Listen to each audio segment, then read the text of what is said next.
welcome to the last segment of the course. We are going to continue talking about channels of distribution, but in this segment we're going to look at it from the retailing aspect.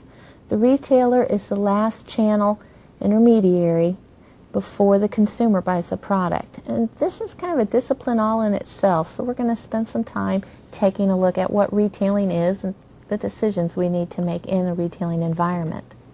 To begin with, just some general information about retailing.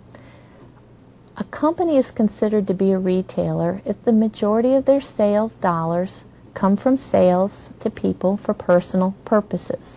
The key point there is personal.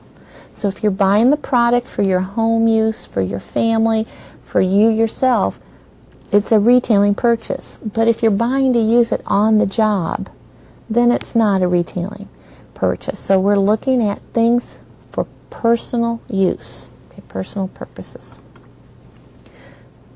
We have seen that retailing has gone through a lot of changes over the years. A lot of different types of retailers have emerged, different strategies have emerged, and what's more, we go in cycles. What we normally see is a new type of retailer is going to appear. And the way they come onto the industry, the way they come in and introduce themselves into the market is usually by cutting the frills. They want to go in and say, hey, we can save you a lot of money. We're going to offer this cost savings. We're going to not have this fancy store. Instead, it's going to be pretty basic, and that's going to cut you a lot of cost. Well, as time goes on and as customers become used to that establishment, we usually see that that establishment starts adding some additional services. In order to keep their customers happy, they need to do that. Customers on the long term don't like basics. They like some added things. And the older we get, the more our income increases, which hopefully it will as time goes on, we become more demanding and we expect more. So if that low cost, no frills retailer wants to keep their current customers happy, they have to start adding more services, sprucing up the place a bit, maybe carrying additional varieties of product. And so they start moving up the ladder, because with each of those additions, costs are going to go up. So prices are going to go up accordingly. And as they continue to move up the ladder in terms of cost and services, we're going to have a new type of retailer emerge down here, trying to get that low cost, no frills target segment again. And so we see this constant movement in retailers. They kind of evolve as time goes on. Now you will find a lot of books, newspaper articles, industries try to classify retailers, and you can classify them in a number of different ways. The two most common ways of classifying retailers are by the level of service that they provide and their merchandise selection. By level of service, is it a self-serve for the consumer? Is it a limited service? Is it a full service? And think about your restaurant experience, and you can probably come up with an example of each on your own. Merchandise selection means, is it just a very limited selection, a specialty store, or is it a mass merchandiser that has a wide variety of products? And there's all sorts of variations in between, of course. We also have retailing that is not done in a store. Now, for the remainder of the segment, we are going to concentrate on the store retailers. But for just a moment, I want to talk about non-store retailing, because this is a very viable type. And usually when we talk about non-store retailing, we automatically think of the internet, of using the B2C, which is business to consumer, e-commerce. And that's totally appropriate. That's a growing area of retailing. However, what we often don't think about is direct retailing and automatic vending machines. Direct retailing is using catalogs or other types of mail, using television, the home shopping networks, things like that, where our goal is to reach the customer and have them respond to us with an order. We may use home parties, even though that is kind of going out of fashion. We don't see those too much anymore. But catalogs and that direct, they still have a lot of impact. So please don't discount those. They do have kind of a negative image though. Automatic vending, you can buy almost anything you want in a vending machine these days. Cosmetics, aspirin, of course any kind of food or drink, anything you want you can find in a vending machine. And it's a good way to provide convenience to the customer. You find an area where there's a lot of traffic, you're there, it's easy to use, everybody understands what it is, there aren't high expectations.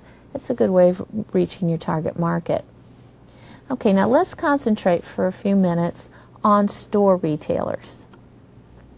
And we're going to look at the decisions we make in designing our store.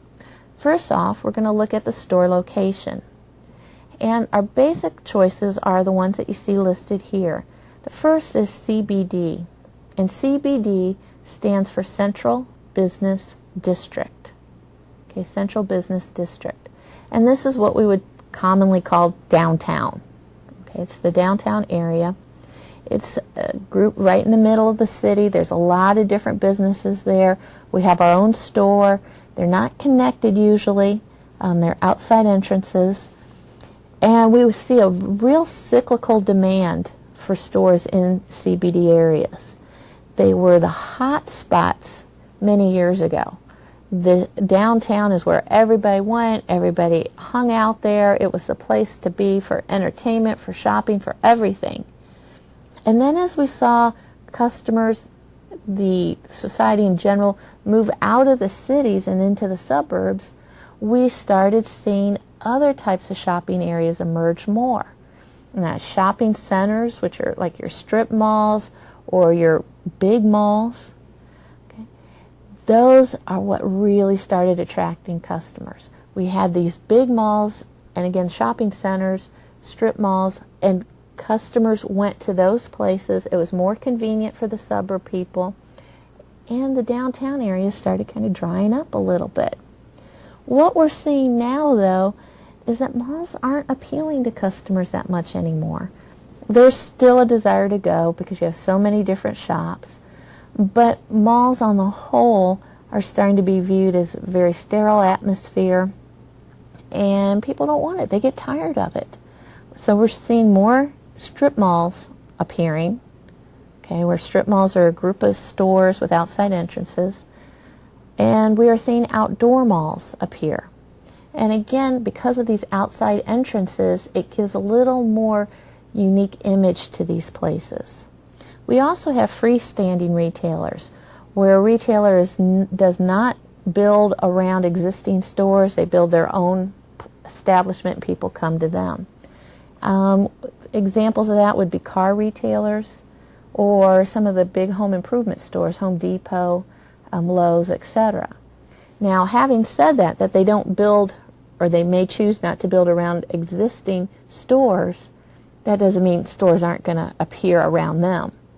But it's very typical. You will see a Lowe's go up, for example, by itself. It's the big one there, and then all of a sudden some other little stores start appearing all around it. And that does happen. We also have non-traditional locations. For example, at the bowling alley near my house, it has a Noble Romans inside. There is also a Subway / Noble Romans real close to my children's school. Okay, those kind of non-traditional. You can find these stores in other locations. Anything that's different from the regular is considered a non-traditional. The last area we're going to look at is the store image. People shop in places where they feel comfortable. Every time you ask a consumer, not every time, almost every time you ask a consumer what they're looking for when they go buy a product, they're almost always going to say, I want the lowest price. And that is almost always wrong. They want to shop in a place that they feel comfortable, that they trust, they know what kind of quality they're getting. They do want good prices. They do want that. But they want a balance here. So the image that we project with our store is really vital in terms of getting people in the store and keeping them there, getting that return visit over and over and over again. So how do we build this layout? Well, we can do it a number of different ways. The layout that we choose is going to be very instrumental. Think about a grocery store. Most grocery store have aisles, up, down, up, down, up, down. Can you imagine going into a clothing store that was set up like that? It's a very sterile type of feel. You don't feel like spending time browsing and looking. In a department store, when you're looking at clothes, you want more of a circular, wandering type of layout where it encourages people to take their time, to look around, to browse a little bit.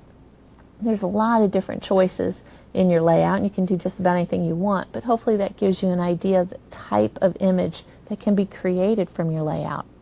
The atmospherics you use, of course, are vital. This is the color, the design, the music you play, and I cannot overemphasize how important that music is.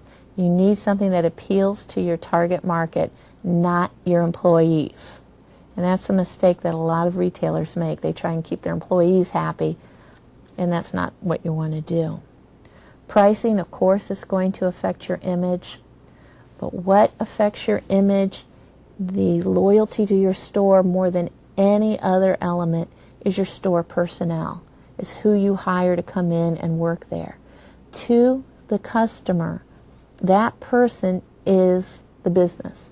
That person is the company. And so your selection process and your training process needs to be really, really good so they understand what image they need to project. This is hard to justify. Retail employees do not stick around. They have extremely high turnover rates. And so it's a problem. How do you invest a lot of money and time in training somebody when the odds are they're not going to stick around? I don't have an answer for you. It happens. But just a couple thoughts about working in retailing. If you've ever considered it, please make sure you like people before you do it. Okay, don't do that. The second thing is recognize you're going to have to put in your time before you start getting the income that you want. You're usually not going to get it up front because companies don't want to invest that money in you because of the huge turnover rate. So retailing's a fun industry to work in.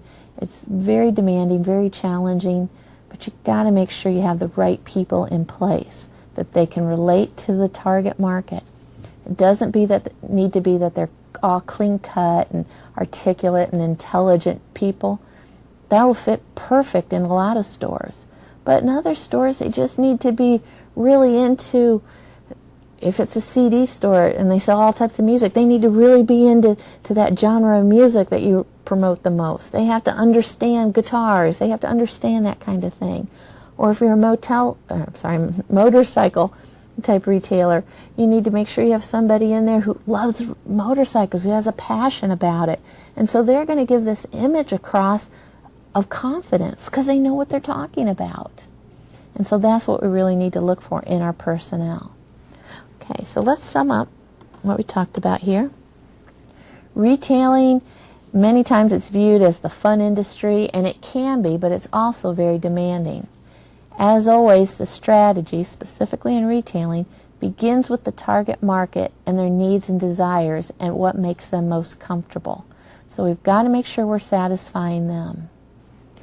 That is it for this segment and for the course. I hope you've enjoyed it and have learned something from it. Have a good day.